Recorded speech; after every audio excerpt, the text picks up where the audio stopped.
Oh boy, listen to me. I'm telling you, today's going to be a very interesting kind of show because I'm talking about your DNA, your history, your generational Mercedes Sparks here at NRB. We're doing some really interesting interviews, and one of the cool ones has to do with this DNA kit that does not take your DNA and archive it, but has up to 5 different split streams of Jewish identity. Mm-hmm. So many people are finding their roots. A percentage of them is actually tied into the first century Jewish people, right? Yeah. You can find this out, and I want you to take action. I'm doing it, again, because I want to get more specificity on my own tribes and villages. This will tell you exactly the tribes and villages in your bloodline. Yeah. Crazy. Well, and he said, Aaron, who's going to be on today, he said that he's actually going to do special research into your family tree. Oh, boy, it's going to be a big reveal. I think that sounds amazing. My son, Carl, we were in Prague together, and he had this trench coat on. He looked like a rabbi. People were actually greeting him like it was a rabbi. It was hilarious. Shalom, shalom. They were shouting shalom. I'm walking up. What are they doing? He's got the shalom, shalom. They think he's a rabbi. Anyway, you want to go to lancewallnau.com/myheritage. Mm-hmm. lancewallnau.com/myheritage. Let's do it together. Let's find out exactly why it is that you are the way you are and what your origins are, from whatever they are. And what makes this company safe and different from all the other ones out there that are in cahoots with the government. It's safe, boys and girls. Check it out. All right. We'll be right into this broadcast. You're going to love it. Oh, boy, here we are again. What a wild week this is here at the NRB. Ladies and gentlemen, over here in this corner of 4,000 people that I just ran into Janice Prager, by the way, who's here. And so this is a rather unique gathering of broadcasters. But I have someone here who is going to answer questions for all of you. Have you ever felt like maybe you were Jewish? Or you thought you had some kind of Hebrew background, or that you think somewhere in your spiritual DNA that you're related to Israel? Well, now you can find out, and you can find out with a DNA test that doesn't weird you out by worrying about the government collecting data on you, because it's actually believers got their hands on this process. I want you to meet Aaron Godfrey, my special guest, and the authority behind the MyHeritage DNA kit that I want to talk to you about. Aaron, welcome to the show. Thank you for having me, Lance. It's good. Now, you have an accent, I just noticed. That's right. In my perception skills as an interviewer. Where are you from? So I was born and raised in the UK and lived in a small village outside of London. In 2008, I was blessed to be able to move to the Holy Land, to move to Israel with my wife. And we've been living there for the last almost 15 years.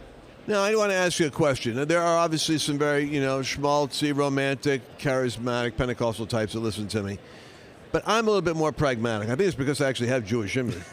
And Israel is fraught with all kinds of danger, and it's in the Middle East. You got bombs bursting in air, and Hamas and Hezbollah and the Palestinians and this and that.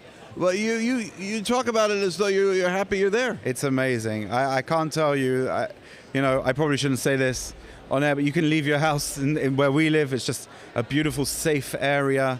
You can walk around. My kids walk around. And it's a kind of a life that I don't think we'd be able to give them in the UK today. And you know what?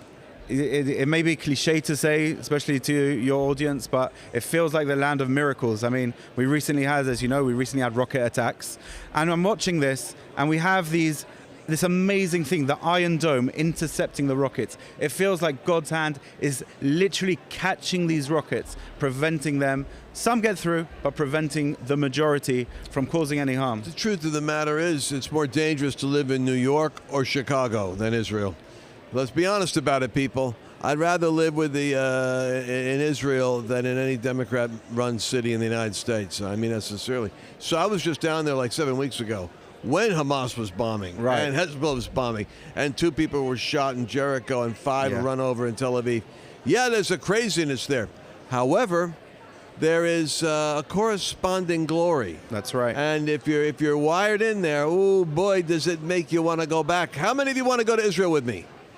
I'm thinking seriously of doing an Israel trip, but we'll discuss that a little bit later. Talk to me about that box that's in your lap here. What do you have? Okay, so The other, I guess, main side of Israel is that it's this hub of innovation, and people are constantly thinking of new technologies that they can create. And in a sense, My Heritage, the company, was built to help people discover their family's history easily through technology. You go in to myheritage.com, add a couple of bits of information about your parents, your grandparents, and our technology will just find documents and historical records and other family trees that connect to yours. And on top of that, we offer My Heritage DNA, which reveals to you your ethnic origins from over 2,100 genetic groups around the world. It finds you relatives among the 7 million people. 2,100 genetic groups. What does that mean? So we can look at your DNA and say not only what countries we think your ancestors lived in, what villages we think they lived in, what communities they lived in. Are you serious? What villages? Yeah, and more than that, you know, especially I think in NRB, there's such a passionate love for Israel that I'm sensing here. People have this feeling, especially with the Bible, this love of Israel that's within them. And I was thinking, you know, now we can actually prove if that love is actually based on some genetic link. We can look at people's DNA, we can see, do they have Jewish DNA? We have 5 different types of Jewish ethnicity on My Heritage. So you can see if you have any Jewish DNA within you. Perhaps you'll find relatives who you share. By the way, of course, everybody wants to be Jewish when, you know, in America anyway. But I'll tell you the truth, the Jewish people, they didn't have a great track record with the first century move. We had 12 apostles. We had Jesus was Jewish, obviously. And we had the, but the Gentile believers were the ones that responded to the Word of God. So let me just make this little statement here. If you were a first century, follower of Yeshua as a Gentile, that would be interesting to know too. Your DNA ain't going to tell you. The spiritual is going to tell you the genetic. But you could have genetic roots all the way back to the Middle East. The point is, you could trace yourself to the Middle East era, exactly, where the gospel expanded, or to Europe, as I did. And then you go, wait a second, because you might have Christianity, or if you're a believer, you might have spirituality in the DNA 10 generations back. And for me, myself, I mean, my yarmulke on the head probably explains that my DNA results weren't that shocking, but I was 98% Ashkenazi Jew, but I was 2% Middle East. So I think that's... See what I mean? Yeah. A love of hummus, I thought, but no. You had some Gentile got in like Ruth and Boaz. Somebody got in there. That's right. Well, I'm telling you, this is very exciting. What's the turnaround time? If somebody gets a hold of the My Heritage DNA and they trust me and they trust you and they don't think they're not worried about the government getting their DNA, whatever that theory is, what's the turnaround time for results? So you order the kit and you'll get a little cheek swab that you'll do in your own home. You send it to our lab here in Houston. And you're in Houston? Yeah, our lab's here in the U.S. I'm in Dallas. I didn't know you were in. I got to come to Orlando to meet you. Might ask you to take them over to the lab for us. But yeah, we process it in 3 to 4 weeks. You get a report, your ethnic origins, your DNA matches, and that's it. And you know, you mentioned it before, but we take this privacy super, super seriously. We, in fact, don't own your DNA. We explicitly state that we are just the custodians who are processing it for you. Have you ever heard this? You might want to know this in case you're Ashkenazi. Now, you could be Sephardic Jew, too, which is North Africa, right? North Africa, Spain and Portugal. There's a few different strands. Well, Jordan Peterson, I heard the illustrious Jordan Peterson say to me, he said that according to his research, you know, Jordan is a statistician and a psychologist. Yeah. Ashkenazi Jews have, on average, a 10-point higher IQ. Did you know that? I did not. Well, that explains. And he's basically going to the idea that you cannot totally dismiss genetics from aptitude, and that there certainly will be in a broad continuum of competencies. Some are going to be more physically adroit. In my case, you know, I think as the Jewish people tend to be more intellectually than physical. I mean, you know, great football players isn't, you know, Dershowitz is in the end zone. It's usually a lawyer, right? It's true. Yeah, but I'm just saying, that's a terrible generalization, but I think it's true. You know, I think today it's never been easier to discover where you're from, to discover your story, to discover the communities that you can connect to. In the olden days, you would have had to flown around the world and interview relatives and rely on This is amazing. archives. This is the upside of science and technology. Exactly. So give me a story of somebody who gets a result. You got all these stories. Give me a story. I mean, it's amazing what we discover. I mean, adoptees finding their long-lost family. That's Really? something that happens regularly, and beautiful stories. We have actually an amazing story here in the US recently. 2 sisters who found each other after being... One sister was actually based in Belgium. Both of them were originally from Korea. They were abandoned by their mother at a train station 3 weeks apart. One of them was then taken by the social services in Korea and adopted to a family and placed in adoption with a family. She ended up in Belgium, and one ended up here in the US. One of the sisters decided she wanted to know her background, so she did a DNA test, and ping ping, she found a sister. And they reunited and met for the first time at that same train station where they were abandoned. This is a story. That's what I meant. I knew this is a great story. And That's we're just reunited. one of hundreds I of got to tell you an amazing... unusual story. It's not a DNA story, but it is.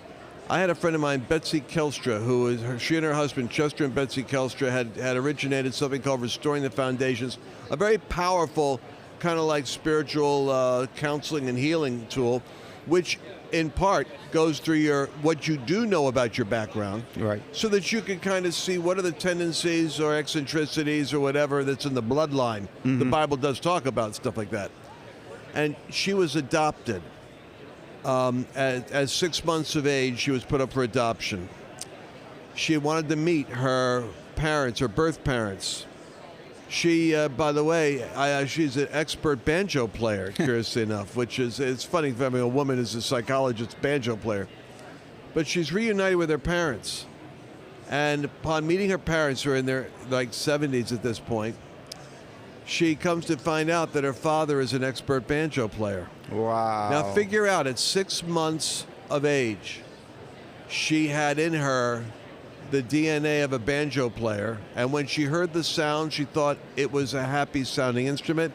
Her father's reason for the banjo, it was a happy sounding instrument. Wow. These are mysterious things, but it gave me goosebumps when I said, there's no explanation at 6 months that you thought, I think I'll be a banjo player. You know, just last week we had a reunion between 2 sisters, also 2 sisters. One was in the UK, one was in Australia, and they were both called Susie. Their family had called them both Susie. They had the same name. This is bizarre. Yeah. There is a supernatural thing in this. So once again, how do they get in touch with you? How do they get in touch with My Heritage? Just head over to myheritage.com and start building your family tree, or go down the DNA route and explain to me, if I do this, now I've already done this with some other, thingamajiggy my staff made me do, because I keep talking about my Jewish background. They said, find out how much Jew you got. I have a New York Jew. It's the strongest Jew you can get, even if it's 25% or 20%. But how can you get different results from different DNA tests? Because people might say, I've already done it. This could be different. Why? So if you've already done it, head over to myheritage.com and /DNA/upload. And you can actually upload the DNA that you've tested elsewhere, and we'll do the analysis for you. I mentioned before, for example, and this is one example, we have more Jewish ethnicities. We have a very large, varied group of ethnic origins that you can explore. We have... You said there's 5 kinds of Jewish DNA there, right? Mine only measured 2. Right, so we can look at 5. We have users from all over the world who have done it. So the pool of people that you may match to comes from countries near and far. A very, very varied and global database. And your DNA isn't going to be affected by your diet. The swab isn't going to be affected by a cup of coffee. Is that for real? This is a mystery to me. Yeah, you can do that, and it's like you do Listerine and then do a swab, and it still doesn't affect it? They recommend that you have a little drink or you don't eat for 15 minutes. So if you can hold off 15 minutes, then... But, I've seen people swig a cup of coffee and then send it off for a swab. They don't find out that they're Colombian because of that, you know what I mean? It's all good. Unless they are Colombian, in which case they do. Hilarious, yeah. Oh, my gosh. Yes, okay. Well, listen, I want to thank you very much for being on our show today. This is Aaron Godfrey. You now know myheritage.com, and you guys want to check it out? Let's go ahead and send me your results. YouTube, send it to me if you haven't already done this yet. Like and subscribe. YouTube, Facebook, Rumble, Twitter, wherever wherever the internet is allowing my voice to be heard. I want to read your comments. I read your comments after every show in order to see what people are thinking. Thank you very much, brother. Thank you very much. God bless you. And we're going to be right back after this. Welcome back. This particular segment is especially important because you might say to yourself, what does Israel, Lance, have to do? What's the first thing you think of when you think of Israel and DNA? Well, I think of pickleball. That's what I think of. And I've got friends of mine that are really loving this pickleball thing. As a matter of fact, if you liked ping pong and you're too old maybe for tennis, this is right in your sweet spot. I got friends of mine that are doing pickleball evangelism, pickleball church growth. I know churches are putting pickleball courts up. Folks, I don't care. If you haven't heard about this yet, I want you to meet a lady who is, I think she's like the president of the Pickleball Association. She's a wild enthusiast, and she explains to us and brings the props to the set list. I want you to watch and enjoy it. I'm going to start picking up pickleball, and when we travel, we're going to have a pickleball get-together. I'm telling you right now, I'm thinking about it. Annabelle and I are going to have some fun. Check this out. Well, I'm hearing about this. It's the 26.5 million people are now playing this sport. It has grown by 158% over the last 3 years. I'm traveling around and I'm hearing about pickleball. Now, I have to tell you, I have not played pickleball, but I learned that there was a pickleball expert in my midst today. And so, Kathy Largent, would you please share with us what pickleball is? Yes. For those who don't know. Yes, thank you, Lance. Christy Largent, and I am a pickleball addict.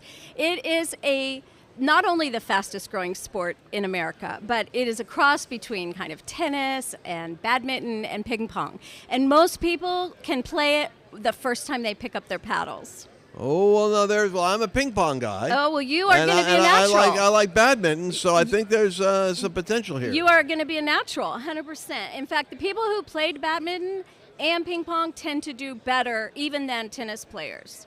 Why is that, do you It's suppose? a really fast sport, a lot of hand-eye. You use a paddle, and so it's natural. It feels natural for ping pong players, yeah. How large is space you're working in? Half of a tennis court Oh. with 4 people. So you can imagine, you don't have to move very fast. Yeah, so because anyone can do it. You don't have you're not running back and forth like Wimbledon. Exactly. Yeah, exactly. How did you get involved with this? I fell in love with it. I had heard about it for years, and then we were on a cruise, believe it or not, in 2019, and they were playing it, and I went up to the deck to see what they were doing, and as I raced after the ball, I took a flying leap, landed on my belly, did a belly flop. My kids were mortified. I was hooked because, what else can you do in middle age that you can do? Flying leaps, have that much fun, and that was the beginning. That's a good point. That's a great point, actually. Well, and so I have a friend of mine who's a business builder, and a lot of his clients come from pickleball, and this is incredible. So I go, wait, this is an evangelism strategy. So my audience is obviously ardent Christian type folks. How does pickleball evangelism work? Well, this is my new system that I came up with because we have so many pickleball players, like millions, and there's only 10,000 courts in the United States. But how many churches do we have? And so my idea is to help 1 million people play pickleball in churches by 2030. And we're going to do that by helping churches start, run, and grow their pickleball programs. Well, I have a pastor. My pastor, Coletti Keith, out there in Kentucky, has a pickleball court where they do pickleball outreach in their community. That's when I finally went over the edge. And I said, I've got to start playing pickleball. And how do people find these pickleball places? They're all over. There's a website called Places to Play, and they have links to all the places to play, all over the world, actually. All right, now I understand you have some props with you. I would like my audience to see the size of the pickleball paddle. Well, this is one size. This is a beginner paddle, and when we decided to do this interview, and this is how ubiquitous pickleball is. We're here in a resort, right? The people who are over at the villas have pickleball paddles that they loan to the people who come. So you can see this is one, this is the second. This is a beginner paddle, so it's kind of heavy, but that's the beautiful thing about pickleball. Wait. A beginner paddle's heavy. Is it lighter if you're a pro? Well, I use a pro paddle, not because I'm a pro player.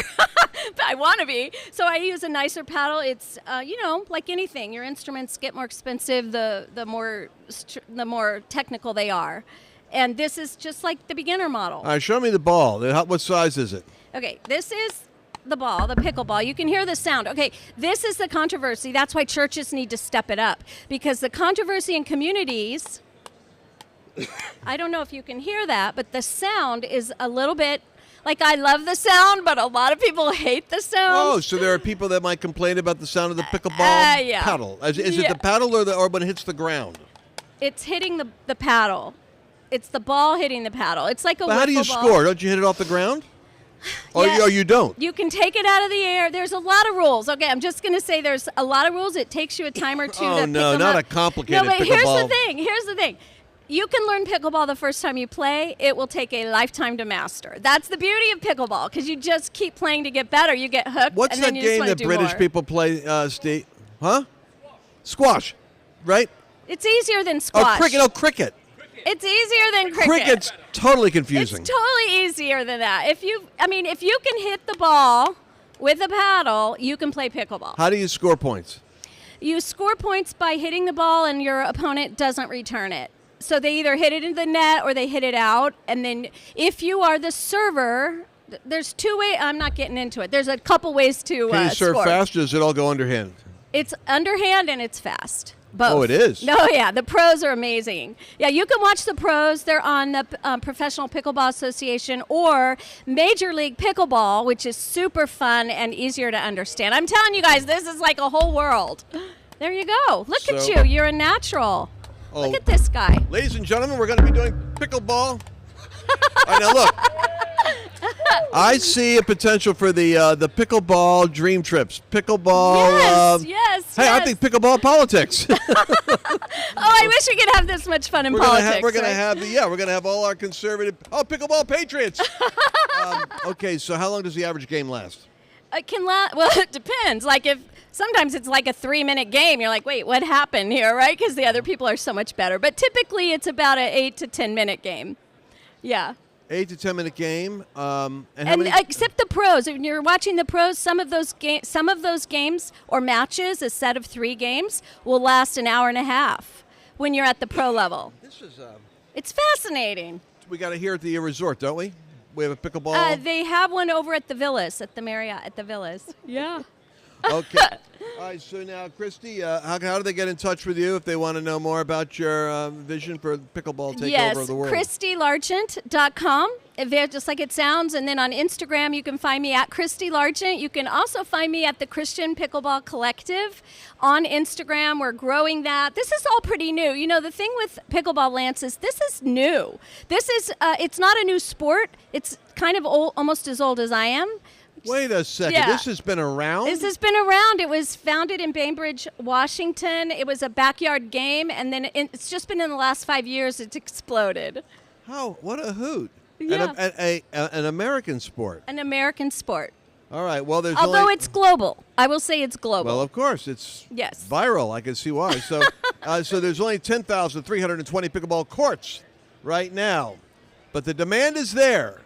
I don't know. People could probably build a court and rent it out, don't you think? They can, and there are people doing that already. I see a pickleball opportunity here for pickleball prosperity. All right. Christy, thank you very much. And it's going to be ChristyLargent.com. You got it. Thanks for being with us today. We'll see you on the courts, Lance. Thanks for watching today. Don't forget to like and subscribe. I read your comments. I love this audience engagement, and I look forward to seeing you again tomorrow. Hey, let's take a moment right here and talk about something. You know, these programs are actually paid for by sponsors. And so the one thing that I always do is try to pick the sponsors that have the greatest value. Those are the ones that I myself believe in. Now, the Birch Gold Group is one of those key sponsors, and I'll tell you why. The economy is the area that I'm the most concerned about in terms of instability in the future.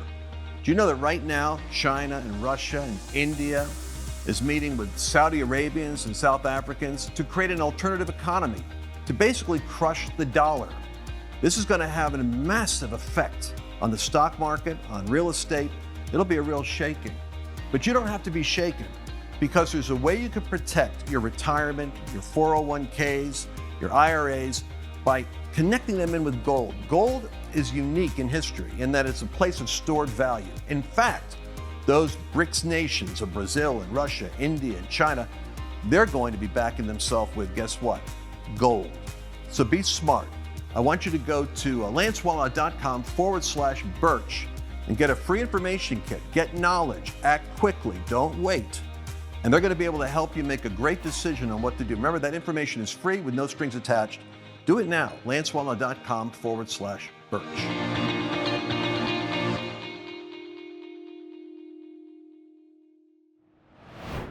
Did you enjoy this latest episode?